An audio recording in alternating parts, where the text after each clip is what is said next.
వీక్షకులందరికీ నమస్కారం. మే నెలలో మీకు ఏ విధమైనటువంటి ఫలితాలు కలగబోతూ ఉన్నాయి అనేటువంటి విషయాన్ని మనం ఈ వీడియో ద్వారా క్లుప్తంగా తెలుసుకునేటువంటి ప్రయత్నం చేద్దాం.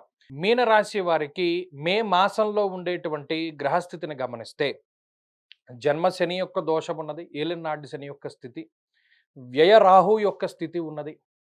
అలాగే ఈ మాసంలో జన్మ కుజుని యొక్క దోషం పోతోంది. ఇది ప్రధానమైన విషయం. జన్మ రాశియందు శని కుజుల యొక్క యుతి పాపార్గళం అంటే ద్విద్వాదశ స్థానాల్లో 2 పాపగ్రహాలు రవి, రాహువును. అంటే అసలు మనం చెప్పక్కర్లేదు వాళ్ళ పరిస్థితి ఎలా ఉంటుంది అంటే, మీరు బాగా వేడిగా ఉన్నటువంటి ఒక ప్రాంతంలో ఏదైనా ఇప్పుడు కంటైనర్ హౌసెస్ వస్తున్నాయి. ఒక కంటైనర్ హౌస్‌లో గనక వీళ్ళు ఎవరైనా ఉన్నారనుకోండి బాగా ఎండలో ఎలా ఉంటుంది? కింద పైన పొగలు, సెగలు వచ్చేస్తాయి. మనం ఉండలేము అసలు ఆ ప్రాంతంలో. అలాంటి వాతావరణం ఉన్నది. ఉన్న చోట ఉండలేము. అలా అని బయటికెళ్ళి బతకలేము. అడ్జస్ట్ అవ్వలేము. నచ్చింది చేయలేము. చేసేదేమో నచ్చదు.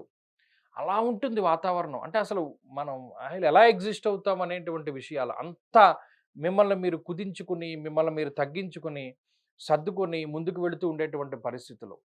జన్మ రాశి గతే భౌమౌ యక్ష రాక్షస పీడితం అన్నారు. అంటే ఒక రాక్షసుడు వాడికి ఎవరైనా మనిషి దొరికితే వాడు ఎంత పీడిస్తాడో, కుజుడు జన్మరాశిలో ఉంటే అంత పీడిస్తాడని చెప్పారు. అక్కడ కుజుడు ఒక్కడే లేరుగా, శని కూడా ఉన్నారు. తేజో హానిర్మతిర్భ్రంశో మనఃపీడ భయం తదా రోగార్తిర్బంధువైరంచ కనబడ్డ వాళ్ళందరూ తిడుతూనే ఉంటారు. ఎవరితో మాట్లాడితే వాడితో తగు వస్తూ ఉంటుంది. ప్రతివాడు మీ మీద కోపాన్ని చూపెడతాడు. మీ కోపం మీరు ఎవరి మీద చూపించడానికి ఉండదు. మీకు చాలా ఫ్రస్ట్రేషన్ వస్తుంది. మీకు చాలా కోపం వస్తుంది. మీకు చాలా అసహనం ఉంటూ ఉంటుంది. కానీ మొహం మీద కనిపించడానికి అవకాశం ఉండదు. మీరు చూపించకూడదు. అక్కడ ఎంత దారుణమైన పరిస్థితి ఉంటుంది చూడండి. అంటే పెనం మీద నుంచున్నట్టు ఉంటుంది వాతావరణం. ఓ చెరుకు గడని ఆ చెరుకు మిషన్‌లో పెడితే అది పిప్పయిపోయి బయటకొస్తుంది. అలా పొద్దున్న మొదలుకొని సాయంత్రం ఇంటికొచ్చేసరికి మీ సారం అంతా లాగేస్తారు ప్రతి ఒక్కడు. అంత శ్రమ పడతారు, అంత కష్టపడతారు. దానికి తగ్గ ప్రతిఫలం ఉండదు. ఇది ఈ మీనరాశి వారి యొక్క పరిస్థితి ఆ విధంగా ఉంటుంది. కారణం ఏంటి అంటే ఈ 4 గ్రహాలు వాళ్ళు నిజానికి ద్విద్వాదశ స్థానాల్లో రాహు, రవులు, జన్మరాశియందు శని, కుజులు, అర్ధాష్టమమందు గురుడు. ఇంకా అసలు జీవితం ఏముంది? ఉన్న గ్రహాలన్నీ పగబట్టేసి మీ మీదే ఫలితాన్ని చూపెడుతూ ఉన్నాయి. అయితే ఈ మాసం మీరు గమనించండి మీనరాశి వాళ్ళకి చాలామంది నన్ను అడుగుతూ ఉన్నారు. ఏమండి మా పరిస్థితి అంటే, ఇప్పుడు ఈ మాసంలో మే నెలలో 12వ తారీఖు దాటిన తర్వాత కుజుడు తప్పుకుంటారు. జన్మరాశి నుండి కుజుడు తప్పుకుంటారు. ఇది కొంత ఉపశమనం. ఎవరికి ఉపశమనం?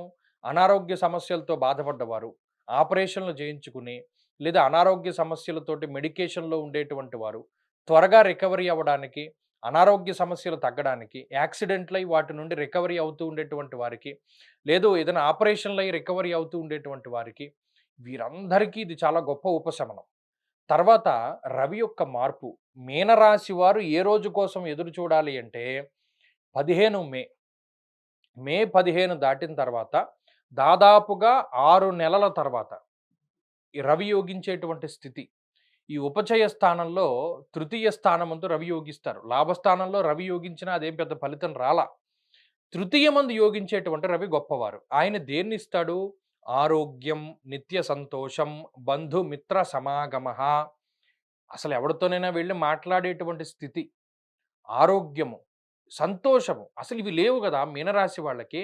ఆయన ఇవ్వడానికి వస్తున్నాడు తృతీయ స్థానంలోకి వెళ్ళి. కాబట్టి దాన్ని అనుభవించేటువంటి పరిస్థితులు 15వ తారీఖు దాటిన తర్వాత ఉంటాయి. 12వ తారీఖు దాటాక కుజుని మార్పు, తద్వారా కొంత ఉపశమనం. 15వ తారీఖు దాటాక రవి మార్పు, తద్వారా మరింత ఉపశమనం.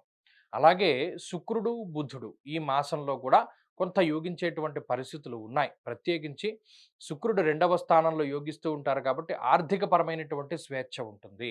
కాబట్టి ఈ ఏప్రిల్ నెలతో పోల్చుకుంటే అంత దారుణమైనటువంటి నెలతో పోల్చుకుంటే మే నెల మీనరాశి వారికి చాలా మంచిని చేసేటువంటి మాసంగానే చెప్పవచ్చును. అయితే మీరొకటి గమనించాలి.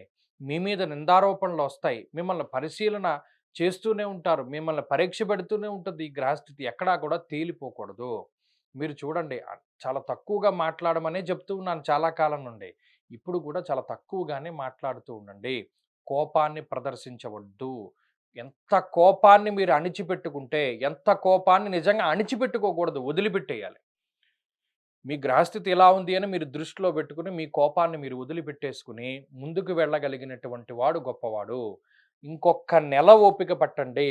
ఇంకొక నెల ఓపిక పడితే మే నెల పూర్తయిపోయి జూన్ నెల వస్తే మీ కష్టాలన్నిటికీ మీకు విముక్తి దొరుకుతుంది. జూన్ 2న గురుడు మారబోతూ ఉన్నారు. ఆ జూన్ నెలలో మారేటువంటి గురుడు మీనరాశి వారిని అన్ని రకాలుగాను ఆదరిస్తారు. అది చాలా గొప్ప మార్పు. కాబట్టి అప్పటి వరకు భగవంతుడి మీద భారం వేయండి. ప్రతిరోజు శివాష్టోత్తర శతనామావళి స్తోత్రాన్ని చదువుకుంటూ ఉండండి. శనివారం, సోమవారం శివాలయానికి వెళ్లి దీపం పెడుతూ ఉండండి. ఈ ఇబ్బందుల నుండి బయటపడడానికి అవకాశం ఉంటుంది. స్వస్తి.